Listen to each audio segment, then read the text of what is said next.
Hello everyone. इस video में हम पार्लियामेंट स्टार्ट करेंगे, संसद। ठीक है, कुछ नोट्स हैं, उसको कवर करने के बाद फिर हम क्वेश्चन आंसर को सॉल्व करेंगे।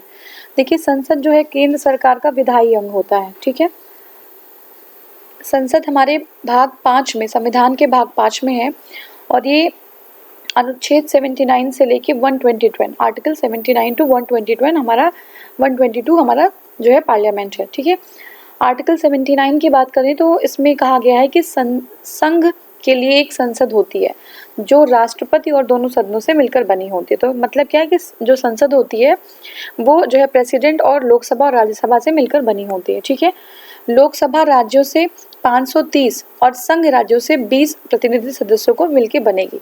अब अगर हम लोकसभा की बात करें तो राज्यों से वो 530 और संघ राज्य यूनियन टेरिटरीज जो होती हैं उनसे 20 जो है प्रतिनिधि सदस्यों से मिलकर बनेगी। ठीक है, अगर राष्ट्रपति की राय में ये लगता है कि आंग्ल भारतीय जो समुदाय है उनका प्रतिनिधित्व पर्याप्त नहीं है, ठीक है, तो वो क्या कर सकते हैं, वो 2 सदस्य को मनोनीत करने की व्यवस्था कर सकते हैं। ठीक है, इस संबंध में जो हमारा संविधान है उसका 104वां जो अधिनियम है 2019 के द्वारा 126वां संविधान संशोधन 2019 आंग्ल भारतीय समुदाय के प्रतिनिधित्व से संबंधित व्यवस्था को निर्धारित तिथि क्या है, 25 जनवरी 2020 से आगे नहीं बढ़ाया गया है।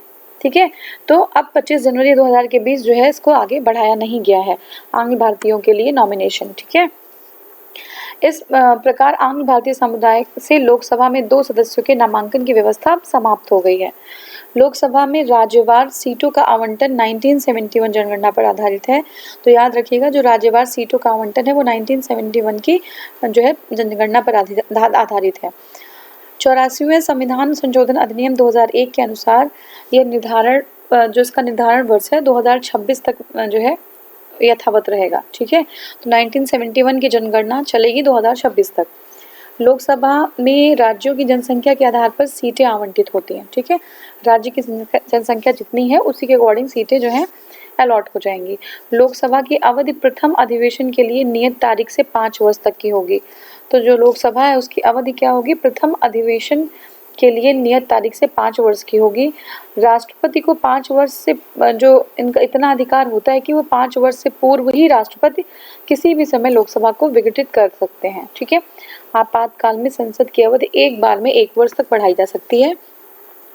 अब देखिए, आपातकाल की उद्घोषणा के प्रवर्तन में न रह जाने के पश्चात अगर आपातकाल की उद्घोषणा अगर प्रवर्तन में नहीं है तो उसका विस्तार किसी भी दशा में 6 माह से अधिक नहीं होगा। 6 माह के अंदर उसको जो है हमें उसको समाप्त करना होगा।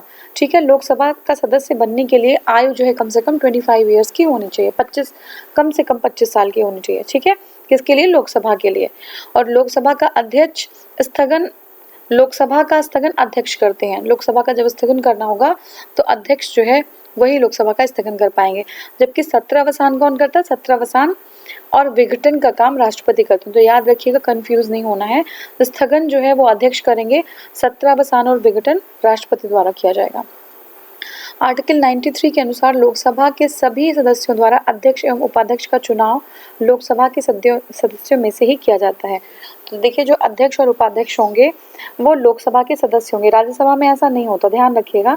लोकसभा में जो अध्यक्ष और उपाध्यक्ष होंगे वो जो है जो उनके सदस्य होंगे, लोकसभा के सदस्य, उन्हीं के उसी में से कोई एक होता है अध्यक्ष या उपाध्यक्ष। अब अनुच्छेद 94 के अनुसार देखें तो लोकसभा का अध्यक्ष अपना त्यागपत्र उपाध्यक्ष को और उपाध्यक्ष अपना त्यागपत्र अध्यक्ष को दे देता है, वाइस वर्सा। ठीक है, अध्यक्ष उपाध्यक्ष को और उपाध्यक्ष अध्यक्ष को।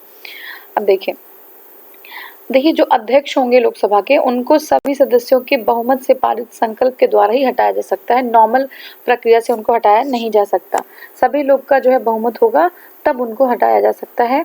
और लोकसभा के अध्यक्ष को लोकसभा के सभी जो ये हो गया, जब अध्यक्ष या उपाध्यक्ष को पद से हटाने का कोई संकल्प विचाराधीन हो, ऐसा कोई भी संकल्प अगर विचार में हो अभी कि जो है इनको हटाने का कोई भी प्रावधान चल रहा हो, तब वे संसद में उपस्थित हुए भी अगर संसद में उपस्थित भी रहते हैं तो क्या होंगे, पीठासीन नहीं होंगे, अध्यक्ष नहीं होंगे, तथा अध्यक्ष को प्रथमतः जो मत होगा वो तो डाल सकते हैं अपना, लेकिन कास्टिंग वोट जो है नहीं कर सकते। तो देखिए, मत का तो अधिकार होगा, किंतु बराबर की स्थिति में निर्णायक मत को ही कास्टिंग वोट कहते हैं, तो कास्टिंग वोट का अधिकार उनको नहीं होगा। लोकसभा का अध्यक्ष अपने निर्णायक मत या कास्टिंग वोट का प्रयोग केवल तब करते हैं जब किसी विषय के संदर्भ में हुए मतदान में सत्ता पक्ष और विपक्ष दोनों के वोट बराबर हो जाते हैं। ठीक है, दोनों पक्षों के वोट बराबर हो जाते हैं तो इनका वोट जो है निर्णायक हो जाता है कि अगर वो किसी के पक्ष में वोट कर देते हैं तो क्या होगा, फिर वो जो है उसकी बहुमत बन जाती है। ठीक है ना, उस जो है पर्टिकुलर मैटर पे। तो ये टाई होने की स्थिति में ये कर सकते हैं वोटिंग। लोकसभा सचिवालय प्रत्यक्ष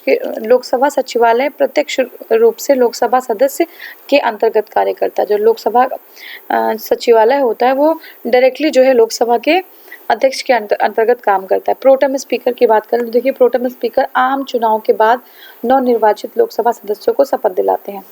तो देखिए अब क्या है कि नवनिर्वाचित है ना, तो उसमें क्या होगा कि सदस्य जो है, कोई जो है अध्यक्ष नहीं होता, कोई उपाध्यक्ष नहीं होता, तो ऐसी स्थिति में शपथ दिलाने के लिए कोई होना चाहिए।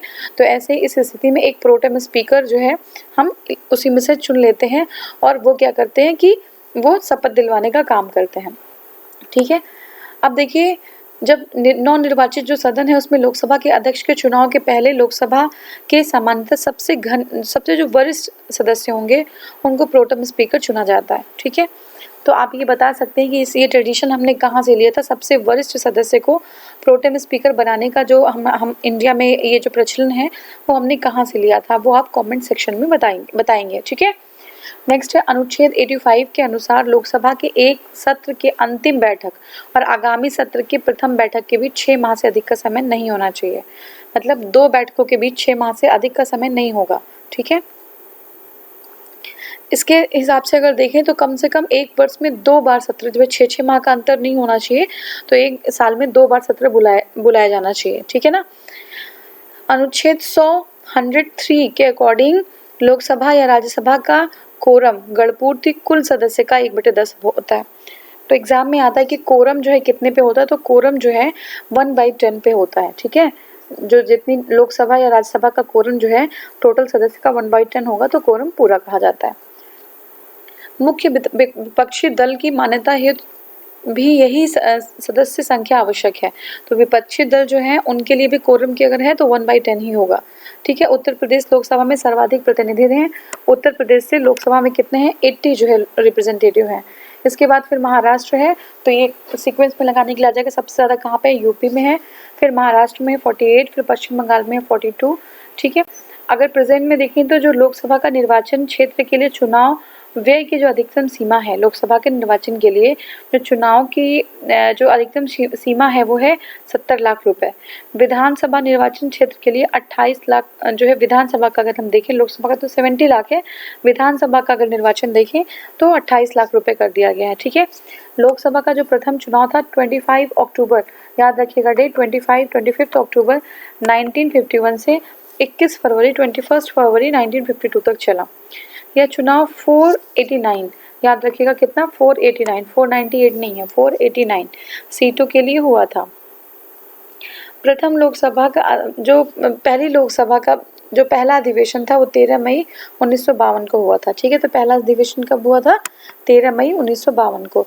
15 मई 1992 को गणेश वासुदेव मावलंकर लोकसभा के प्रथम अध्यक्ष बने। ठीक है, तो जीवी मावलंकर जो है लोकसभा के पहले अध्यक्ष बने थे और 27 फरवरी 1956 तक मृत्यु तक इस पद पर बने रहे। पहली लोकसभा के शेष कार्यकाल के लिए एम अनंत शयन अयंगर लोकसभा के अध्यक्ष रहे। ठीक है, तो मृत्यु के बाद जो शेष जो कार्यकाल था उसके लिए एम अनंत शयनम अयंगर लोकसभा के अध्यक्ष रहे। अगर हम ईयर देखें तो 1958 में जेबी कृपलानी सहित विपक्ष के 21 सांसदों तथा लोकसभा के प्रथम अध्यक्ष जीवी मावलंकर के विरुद्ध अविश्वास प्रस्ताव लाया गया था, जिसे लोकसभा द्वारा अस्वीकृत कर दिया गया। लोकसभा की प्रथम महिला अध्यक्ष मीरा कुमार थी। ठीक है, तो लोकसभा की प्रथम महिला अध्यक्ष कौन थी, मीरा कुमार थी। और वर्तमान में अगर हम अध्यक्ष देखें तो कौन है, ओम बिरला है। ठीक है, अब हमें प्रश्न कोश देखना है। देखिए, लोकसभा के लिए चुनाव में निर्वाचित होने के लिए किसी व्यक्ति को न्यूनतम आयु कितनी है, तो हमने देखा लोकसभा के लिए जो है 25 ईयर्स की जो है मिनिमम एज होनी चाहिए। ठीक है, तो कब है ये, अनुच्छेद 84 84 ख के अनुसार लोकसभा में निर्वाचन होने के लिए 25 वर्ष की और राज्यसभा के लिए 30 वर्ष की एज होनी चाहिए। लोकसभा का सदस्य चुने जाने के लिए एक व्यक्ति को किस आयु से कम नहीं होना चाहिए? तो 25 वर्ष से उसकी एज कम नहीं होनी चाहिए। लोकसभा के निर्वाचन के बारे में निम्नलिखित में से कौन सा कथन सही नहीं है, हमें वही बताना है। निर्वाचन वयस्क मताधिकार के आधार पर होता है। ठीक है, तो निर्वाचन लोकसभा के लिए बता रहे हैं कि निर्वाचन में निम्नलिखित में से कौन सा कथन सही नहीं है। ठीक है, तो पहला तुम्हारा है कि निर्वाचन वयस्क मताधिकार पे होता है, बिल्कुल सही। निर्वाचनों का संचालन निर्वाचन आयोग करता है, ये भी सही है।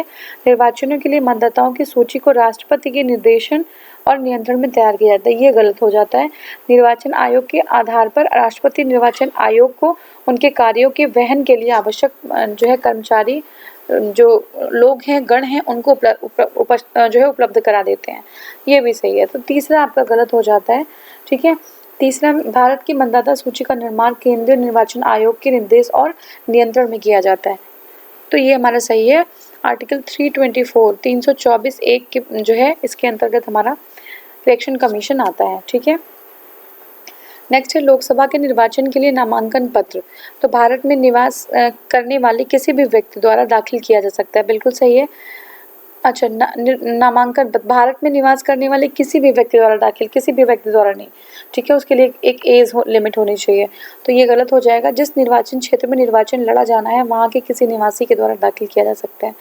नेक्स्ट है भारत के किसी नागरिक द्वारा जिसका नाम किसी निर्वाचन क्षेत्र की मतदाता सूची में है दाखिल, ये सही है हमारा, उसका नाम होना चाहिए।